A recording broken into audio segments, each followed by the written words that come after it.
Okay, g'day everyone. Thanks for coming in. There's been a fair bit of speculation, so you know why I'm here today. Earlier today, the General Manager of the Fair Work Commission, Murray Furlong, put out a statement where he made a number of comments in terms of the role of the Commission, and as General Manager of the Fair Work Commission, he is the regulator of the Registered Organisations Act, which is the act that governs the proper management of registered organisations, obviously including trade unions. He made a number of, you've all got the statement, there's no need for me to read through it all, but he referred specifically to the fact that he is seeking advice on making an application to the Federal Court under Section 323 of the Registered Organisations Act. That section refers specifically to the powers to appoint an administrator to take over the running of a registered organisation. Now, the number one job of any union is to look after its members. That's a job of the union and it's a job of the officials. The reported behaviour from the construction division of the CFMEU is the exact opposite of that obligation. It's abhorrent, it's intolerable. I said over the weekend that we would take action to address these issues, and we are. I said that I would weigh up three things. I would look at the evidence as it continued to appear.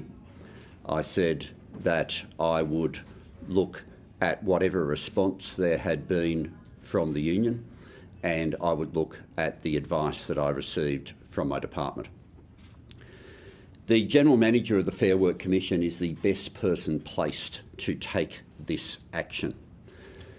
The action does have a series of complexities under the Fair Work Act, a series of various conditions that the General Manager is currently taking advice on. So I want to make the following clear. Any action that the General Manager takes with respect to any division of any part of the construction division of the CFMEU, I, as Minister, will intervene in support of that action. I do believe these actions are best taken by the regulator, but any action to appoint an administrator will be supported by me as Minister. If any of those actions taken by the General Manager are opposed, then it needs to be understood and opposed on the basis of some of the legal complexity of appointing an administrator, then the government will introduce legislation when Parliament returns to remove any barriers to appointing administrators to whatever sections of the construction division of the CFMEU where the General Manager believes it's appropriate. So I want to make sure, while the General Manager is considering where it will be in the public interest to appoint administrators, on that immediate application, there will be the support of the government. If it is opposed and there are barriers and this is not resolved by the time Parliament returns, then those barriers will be removed by government legislation. The government will ensure that the regulator has all the powers it needs to appoint administrators. There can be no place for criminality or corruption in any part of the construction industry. In addition to this, there is other action that the government is taking. I've requested the Fair Work Ombudsman undertake a targeted review of all enterprise agreements made by the Victorian branch of the construction division of the CFMEU that apply to Victorian big build projects. I stress on this, we're seeking information on coercive behaviour. The government has no intention of taking any action which would put at risk the terms and conditions of employment of the workers who are covered by those agreements. This is not their fault. The government will also use its procurement powers to ensure that enterprise agreements used on government-funded projects are genuinely agreed and that workplaces are free from coercion and intimidation. I've also written to the AFP Commissioner requesting that the AFP investigate the recent allegations and work cooperatively with state police to investigate and prosecute any criminal breaches. Before I go to questions, I'll refer to one objection. This may take someone's question away, although never worked in the past. Some people have wanted to compare why an administrator and why not deregistration. When Bob Hawke took the action of deregistration, that was the toughest action you could take to clean up an organisation. The way industrial relations works under the Fair Work Act means that the toughest action that can be taken is to appoint an administrator. And the reason for this is simple. It goes back to a change that was made through work choices, which is still part of the legislation, which is the capacity for those who are not registered organisations to still act as bargaining agents. That capacity was not around when the BLF was deregistered. That meant if you deregistered them, they could no longer operate. Because you don't have to be a registered organisation to be a bargaining agent, if we simply went down the deregistration path, we would have an organisation still capable of bargaining and doing the entire business model that we've been seeing reported over recent days, with no layer of regulation or additional oversight that applies to registered organisations. It would be a gift to the worst elements, and I have no intention of going down that path. I'll go here, and then here, and then here across the front row, then I'll do row 2. Thank you, Minister. Today our papers had footage of a union official at the CFMEU taking a wad of cash in what looked like a kickback. Are you surprised that that's been going on, or did you always suspect that was going on within the CFMEU? And related to that, are the changes that we're hearing about today going to ensure that union officials, such as that individual, are actually driven out of the union movement? Okay, so in terms of there are aspects of that story that, as you know, have been public prior to it being published today. The images themselves I haven't seen before, but they may well have been public before. I hadn't looked at the images previous to today. The area that I will say has been the most serious shift that I've seen is up until now there have been many conversations which have been about thuggery and about dealing with a culture of thuggery. The significant change that I've seen over recent days is a conversation about the infiltration of organised crime. That is a different layer altogether. In terms of the part of the question that goes to getting rid of individuals, that's exactly what administrators are put in there to do. Administrators have the capacity to look directly at who is employed and to make sure that they are moved on, to look at who delegates are and to make sure that they are moved on. I acknowledge there has been some progress in the last couple of days from the union. There has been some progress in terms of some of their powers. But as the regulator has looked at this, the view of the regulator is very much one that is favouring this concept of intervening under Section 323 of the Act, and I want to make sure we do everything we can as a government to facilitate that. Mr Burke, just on the mechanics of the administration, putting it into administration, could you just explain, would it be nationwide across all divisions, and would it be an external, like a judicial officer who would control the administration, and how long do you envisage the union would have to be under administration before it could be? Is that an open question, or is it? What I'm wanting to do is to make sure that this is a process led by the regulator and not a political process. And so, therefore, I want to make sure that the regulator has no barriers in dealing with any part of the construction division, not limited to Victoria. Not limited to Victoria. So I want them to be able to have the full powers to be able to act in the public interest. I should add an administrator, as well as having the capacity to terminate people either as employees or delegates in different roles. They also would usually have the capacity as well to look specifically at funding decisions that are made, because some of what has been reported in recent times goes particularly to flows of cash, where you would want the administrator to be able to deal with that as well. Minister, Zack Smith went on RN yesterday. He refused to condemn John Setka, basically praised a lot of his legacy. Was it his comments that galvanised your response here today in terms of viewing the CFMEU as not being able to clean up its own house? And just more broadly, do you accept the union movement has been unaware of many of these serious allegations, or has there been a bit of willful blindness going on? Okay. First of all, these decisions are not based on a radio interview. They're based on the mounting evidence. And as I say, previously we have dealt with thuggery. Dealing with organised crime is a different order altogether. We've taken action on thuggery, and the Prime Minister took very early action with respect to John Setka and the Labor Party. But as there has been an escalation in the evidence, there has been an escalation in the government's response.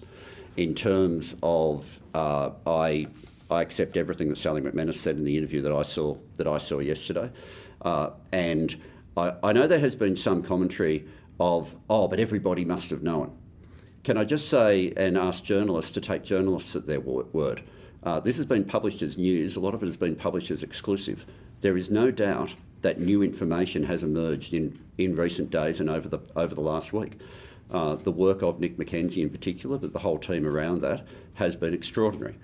And so there is no doubt that the evidence that we are dealing with now is quite different to what was publicly available and the evidence that we had last week. I'll finish here and then I'll go to Michelle. The Victorian government has insinuated that this has been a product of a failure of federal regulation in this area to allow this to happen.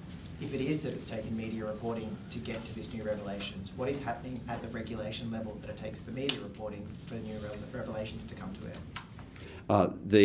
You always work on the basis of evidence.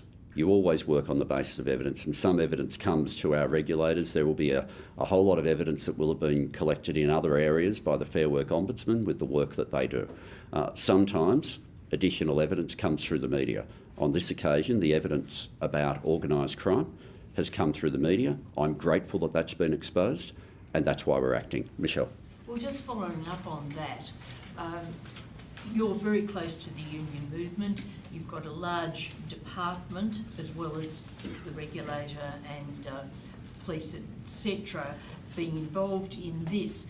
Are you telling us that your department had no inclination of organised crime infiltrating this union, which has been going on obviously for some time? And if so, how can Nick Mackenzie know about it, but your department, you and others don't? I think some of this goes to the nature of organised crime, but this is something I had not been previously briefed on, and it is something that, as I say, never heard of. Not in terms of organised crime. No, the organised crime issue, and I just go to it was published as an exclusive. That's because this was new information. Minister, given the emerging links with organised crime, how comfortable are you about the many millions of dollars this union has brought to federal Labor? Should you, as some have suggested, be handing some of that money back? Or at the very least, should you be ceasing to take donations from the CFMEU going forward? There are decisions on donations. Some state governments have already taken them, as you've seen publicly. The National Executive is meeting, I think, tomorrow, where there will be some strong decisions that will come in terms of any organisation at all that is placed into administration. In terms of donations, if I can just, because there's a part of your question I haven't dealt with before you deal with the next one.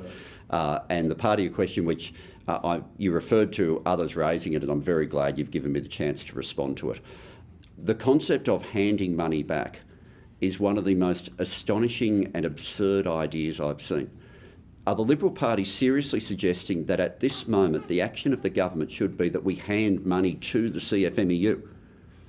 That's what they are arguing. And I just find it, of all the things to suggest, the idea, and I'm not you've simply put someone else's position to me, but of all the concepts with all this evidence that the position of the Liberal Party is that we should be giving money to the CFMEU is absurd. Nothing astonishing or absurd about suggesting you might not take it in future, Minister. That's right, and that's why I've referred to the decisions. They're made quite properly. They're not made by ministers, these decisions. I usually only find out about amounts when journalists know the numbers. It's not something that interests me. And certainly not something that influences me. But the National Executive will be meeting tomorrow and dealing with this in a fairly firm fashion. A number of state branches have already done so. Do you think it's likely that it will be suspended from the Federal Labor Party? I'll leave it to the National Executive to do the National Executive's job. You know where to go to be able to get that information. I think the division between their role and the role of ministers is important. Minister, how likely do you think that there will be opposition to the moves to put in administration there? You were saying before that if there was opposition, we put through legislation for it. How likely do you think that that move would happen? And if it did come to that point, would you have any sort of prospect of putting it through the Parliament if, like, opposition, Greens, whatever, providing obfuscation on it, for instance? Well, the first thing is there are other issues in workplace relations where there is always a level of argument, and I respect that. The legislation that we will bring forward, if this has not been resolved by the time Parliament returns, is legislation that will be tightly focused on this issue and nothing else. We're not going to try to smuggle other issues into it or something like that. It will be tightly focused on making sure that applications from the regulator are successful in dealing with the appointment of administrators. I respect that there will always be an argument between myself and the opposition in terms of the things like the ABCC, and that argument will always be there. I'll let the opposition speak for themselves, and if they want to say that the organisation shouldn't be put into administration, that's a matter for them. I'll go to the back row now, start with Ron. Mr Burke, I've just spent the morning talking to Victorian businesses who say that they are incredibly fearful. They've faced significant pressure to come under CFMEU EBAs and that they've lost work by not doing so. And they've gone to the Fair Work Ombudsman, but the Fair Work Ombudsman says, oh, there's no way to do this anonymously, you've got to put your name on the record. They're fearful after watching the Union Royal Commission. People put their hands up, put their heads above the parapet and then found that there was retribution years after the fact. What measures will you put in place now so that as the Fair Work Ombudsman goes about that EBA process, that complaints and that information can be funneled anonymously, or that there are measures in place to stop the retribution, not just in the next couple of months, but in potentially, say, 1 or 2 years, that makes these people so afraid to talk? There is further work that will always have to be done on this. I don't doubt the examples you've given at all, because I met with a business yesterday with an almost identical story to what you just described. Cleaning out who's in the organisation and getting rid of some of these elements is a very significant part of that, and we should not underestimate the change that would make. But certainly all forms of coercion need to be dealt with, and being able to go through the enterprise agreements should be able to give us the evidence, some of that evidence. We will have more to say when the Fair Work Ombudsman comes back with that, but I don't doubt the problem that you've described, Charles. Mr Burke, drifting slightly out of your portfolio, but moving forward, given there has been some reporting that recently negotiated CFMEU deals have added up to 10% to apartment costs and to the construction of particularly houses and housing prices, do you think some of that could have been avoided by acting earlier? And moving forward, will this help the process from here, given the shortage that currently exists? This will definitely help the process from here. Some of the things that we have done have already helped the process. While critics don't like the numbers on this, the reality is since we abolished the ABCC, the number of days lost to industrial disputes has fallen, and fallen by 30%. It was during the years of the ABCC that these elements significantly rose to power. Let's not forget, the ABCC was never able to conduct a criminal investigation. They were not a criminal body, they were a civil body. They're often described and put in the same argument about criminal behaviour. That was not within their legal remit, it's not what they were. But what they did was push people into their corners. When you push people into their corners, it is no surprise that the most militant will rise to the top. That is exactly what has happened. What we need now, having started to attack that culture, is to be able to have administrators in who can deal with various personnel who ought not be in the roles that they have. Yes. You said earlier that you wouldn't deregister the union because of a sort of legacy work choices rule that meant that someone could still operate not registered. Are you going to close that loophole? Look, I personally have a view in favour of registered organisations having the significant role. The reality is, at the moment, there is no pathway through the Parliament on changing that. There are some organisations that are not registered that traditionally the Coalition have been very close to. There are some organisations that are not registered that the Green Party has been quite close to, and I don't believe that pathway is open.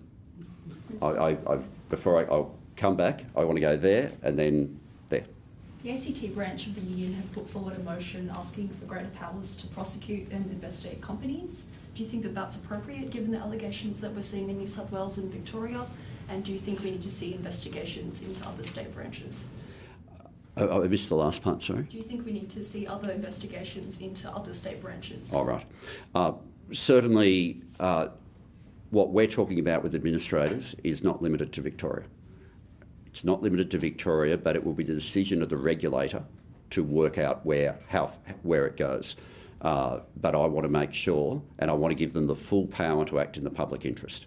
I have full confidence in Mr Furlong as regulator, as the General Manager of the Fair Work Commission. In terms of the ACT issue, I'm not well across it. I read the article in today's paper. I understand that the Chief Minister has ruled it out, is a report that I've seen, and I'm glad. What we're talking about with procurement would appear to be the exact opposite of what was described in that story. I'll go to the back row now before I come to the front. Thanks, Minister.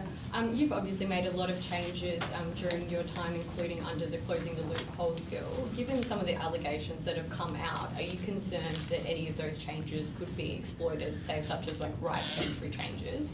And will you look to review some of those to make sure that those safeguards are in place? The two right of entry changes that have been made, one goes to wage theft, the other goes to workplace safety. The workplace safety one was a direct result of the Boland review, where we'd committed to implement all the recommendations. Anything on right of entry, we've made sure that there are specific review periods.